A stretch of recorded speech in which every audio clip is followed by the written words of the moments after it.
Pythagorean theorem. Before we get into it, we need to kind of explore our triangle. When it comes to Pythagorean theorem always talks and involves right triangles. Right triangle has always going to have this little square in here, and that little square is created by its legs. We call these two sides that create the square, that 90-degree angle. These two sides, we call them legs. Then there's one side, and it's always going to be across from the 90-degree angle, and that side is called a hypotenuse. When it comes to Pythagorean theorem, we have to name our legs and the hypotenuse. And what we use for the names is the legs are always named A and B. And hypotenuse, which is the longest side on a triangle, is always opposite from the 90-degree angle.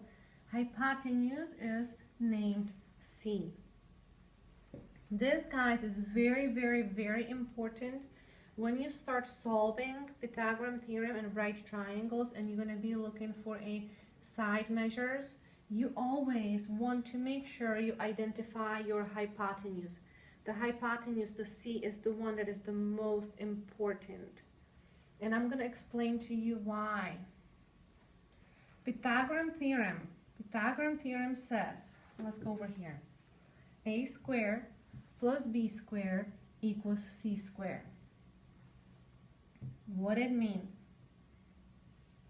if you have your 90 degrees, your right triangle,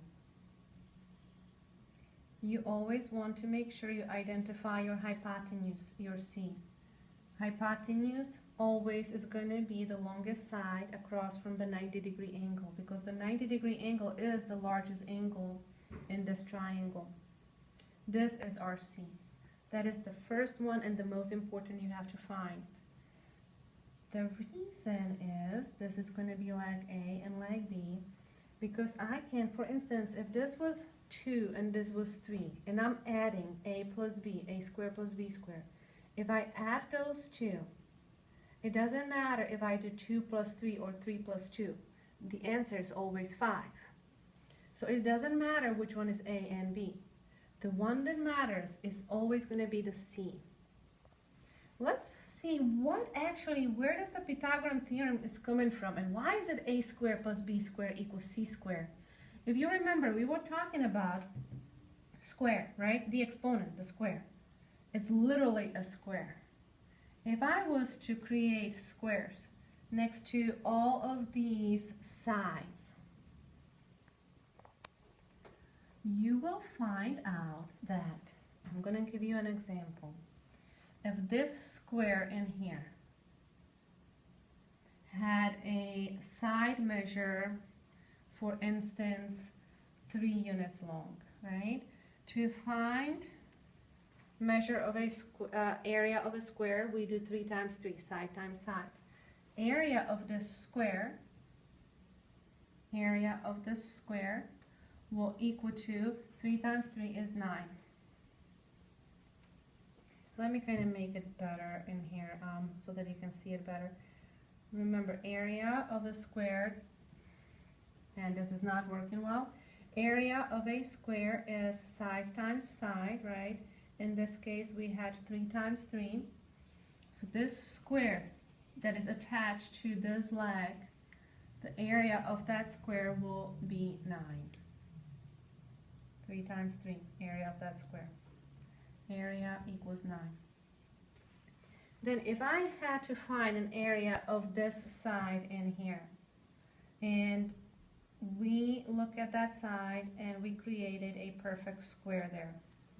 Alright, if that square, my goodness gracious, if that square was perfectly aligned with that side, so if I had a square in here, and I told you that the side measure was, for instance, I'm having real difficulties in here, guys.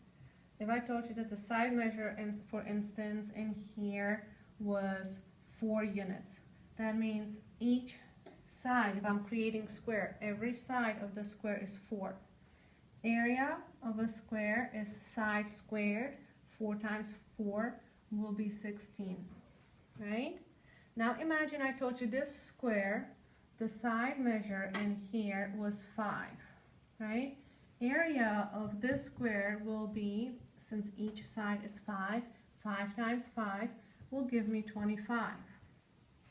Well, somebody a long time ago, that his name was Pythagoras, figured this out, that if he added the area of this square plus area of this square, side square plus side square, he got the answer for the big square.